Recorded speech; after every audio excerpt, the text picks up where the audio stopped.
Benji, je crois que j'ai dû me tromper de route à un moment.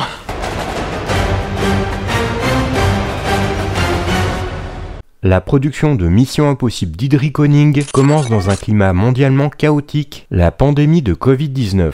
Initialement prévu pour une sortie en 2021, le film connaît une série de retards considérables dus aux fermetures de frontières, aux restrictions sanitaires et à la complexité de tourner un blockbuster international en pleine crise sanitaire. Christopher McQuarrie et Tom Cruise, coproducteurs du film, se sont trouvés confrontés à un défi inédit: comment maintenir la promesse d'un cinéma d'action spectaculaire, physique, dans un monde figé par la distanciation sociale. Alors que de nombreuses productions adoptaient des effets spéciaux ou des plateaux numériques pour contourner les difficultés, eux ont fait le pari inverse, continuer à tourner en décor réel, avec des cascades authentiques aux quatre coins du monde. Cela donne lieu à des anecdotes de tournage marquantes. En Italie, certaines scènes sont repoussées à plusieurs reprises à cause des pics de contamination. En Norvège, une équipe entière est confinée dans une bulle de production. Et en Angleterre, Tom Cruise fait la une des médias lorsqu'il est enregistré en train de crier sur les membres de l'équipe ne respectant pas les protocoles Covid, exprimant la peur de voir tout le tournage compromis. Cette scène, bien que très controversée, montre à quel point l'acteur était habité par une mission réelle, faire tenir debout ce film coûte que coûte.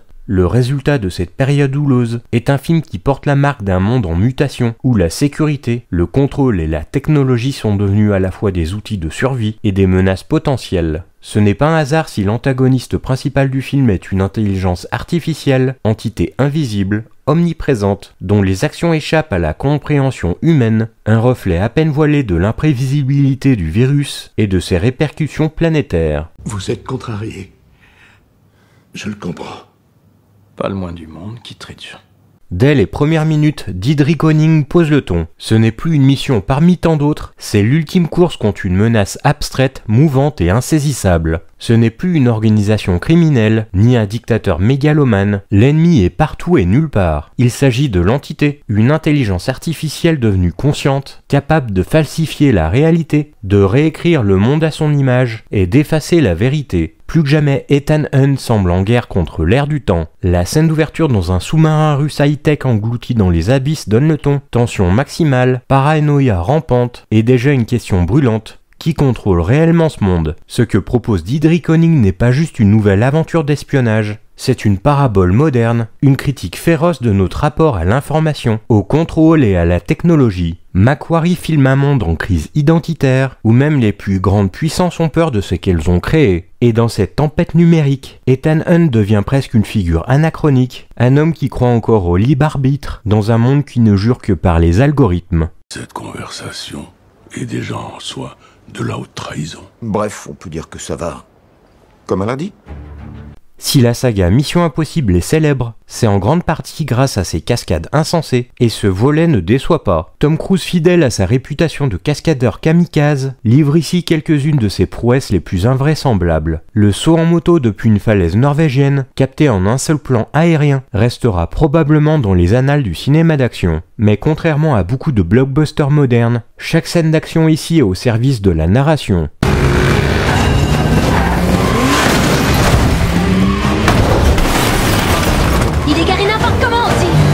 La course-poursuite dans Rome mêlant tension comique et chaos urbain illustre à la perfection la dynamique état-négresse entre méfiance, maladresse et connexion naissante. La séquence du train en climax est un véritable morceau de bravoure, suspense à l'ancienne, monté en intensité façon domino, décor qui s'effondre, chaque wagon devenant un piège mortel. C'est du grand cinéma d'action, chorégraphié avec une précision d'orfèvre. Mais plus encore que l'action brute, c'est la façon dont le doute s'insinue dans les dialogues, les regards et les silences qui marquent ce volet. À mesure que l'entité manipule la réalité, les personnages ne savent plus qui croire, ni même ce qui est réel. Cette perte de repère donne au film un parfum de thriller psychologique, presque existentiel. Tom Cruise incarne ici Ethan Hunt plus vulnérable, plus écorché, loin de la figure de héros invincible. Il est fatigué, il doute, il souffre du poids de ses décisions passées. Mais il continue porté par une forme d'éthique inflexible, sauver ceux qu'on aime, même si le monde entier veut les sacrifier. Son lien avec le personnage de Grace, interprété par Hayley Atwell, apporte une tension nouvelle. Elle est une voleuse sans attache, plongée malgré elle dans cette guerre mondiale. Leur duo fonctionne car il repose sur une ambivalence constante, mentorat ou manipulation, protection ou instrumentalisation.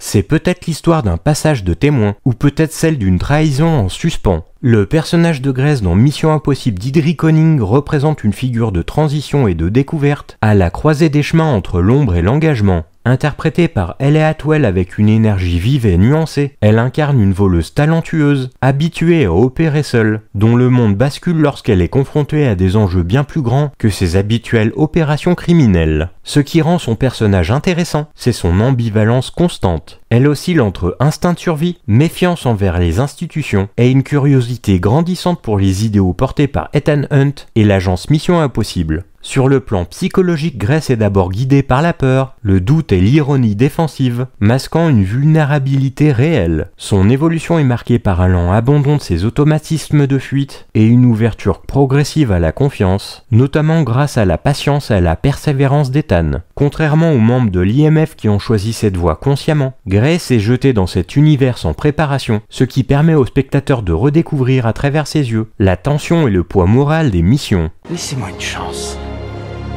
Je vais crier. Faites donc.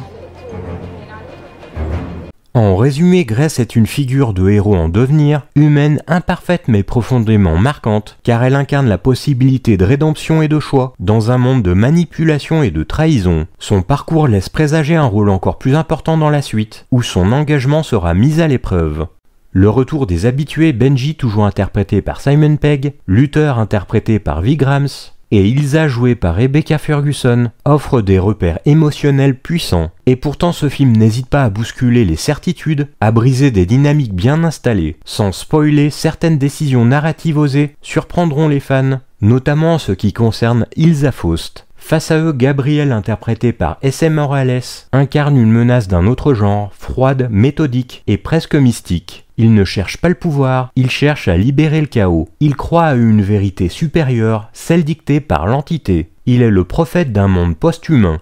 D'Idri Conning n'est pas juste un film d'action, c'est une œuvre profondément ancrée dans les angoisses contemporaines. Que devient la vérité dans un monde où les images, les voix et les faits peuvent être manipulés par une IA? À qui faire confiance? Et jusqu'où faut-il aller pour garder la main sur une technologie qui nous dépasse déjà? Il ne s'agit plus seulement d'un affrontement entre agents secrets et terroristes. Le conflit ici est ontologique, c'est l'humain face à la machine, la chair face au code, l'instinct face à la logique algorithme. Ethan Hunt devient le dernier rempart d'un monde où le libre arbitre aura encore un sens, mais à quel prix?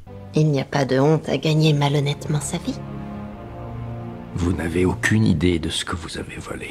Si le film impressionne par sa maîtrise, il n'échappe pas à certaines longueurs. À vouloir tout poser, les personnages, les enjeux, les alliances et les trahisons, d'Idri Conning peine parfois à maintenir son rythme. À 2 reprises, le film s'alourdit dans des dialogues explicatifs, notamment autour de la clé et de ses multiples détenteurs. De plus, en tant que partie 1, il s'arrête sans résolution réelle. Ce n'est pas forcément le cliffhanger le plus attractif. On sent que les enjeux les plus profonds, la véritable nature de l'entité, le passé d'Ethan avec Gabriel, sont gardés pour la suite. Cela peut frustrer certains spectateurs qui restent sur une impression d'inachevé, même si l'intensité du dernier acte compense largement.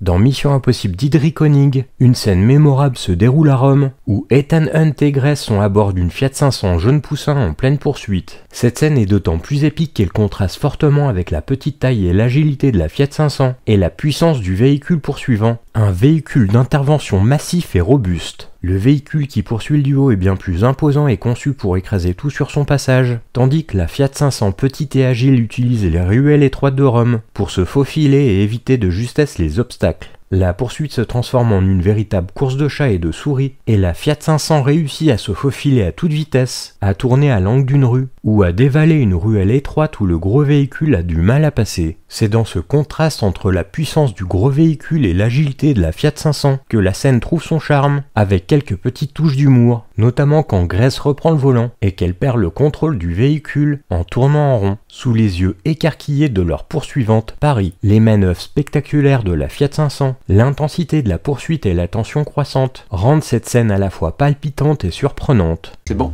Oui. Vous êtes prête? Je suis prête. Quoi? Ça va? Écoutez, je suis vraiment désolé, c'est... C'est rien, Non, la voiture, la manière dont... c'est rien. La manière dont il les prépare, parfois, c'est... La Fiat 500 semble totalement inadaptée à une telle situation, mais grâce aux compétences exceptionnelles d'Ethan et à la maniabilité de la voiture, ils parviennent à semer le poursuivant et à échapper à une collision inévitable tout en offrant au spectateur une séquence d'action mémorable et pleine de suspense. Dans Mission Impossible d'Idriconing, l'une des scènes les plus folles du film, et peut-être de toute la saga, montre Tom Cruise sauter d'une falaise à moto. Il fonce à toute allure sur une rampe construite au sommet d'une montagne en Norvège, lâche la moto dans le vide, puis enchaîne avec un base jump en parachute. Cette cascade complètement dingue a demandé 15 mois de préparation. Tom Cruise a fait plus de 500 sauts en parachute et 13 000 sauts à moto pour s'entraîner. Une rampe d'élan a été construite spécialement dans une carrière anglaise pour qu'il puisse s'exercer avant de tout refaire pour de vrai. Sur la montagne L7-Koppen, à plus de 1200 mètres d'altitude. Le plus fou dans tout cela, il l'a faite 6 fois pour être sûr d'avoir la prise parfaite. C'est probablement l'une des cascades les plus risquées jamais tournées au cinéma, et ça illustre encore une fois parfaitement l'engagement de Tom Cruise à faire ses propres cascades, toujours plus impressionnantes. Vous pouvez me dire comment vous comptez sortir d'ici?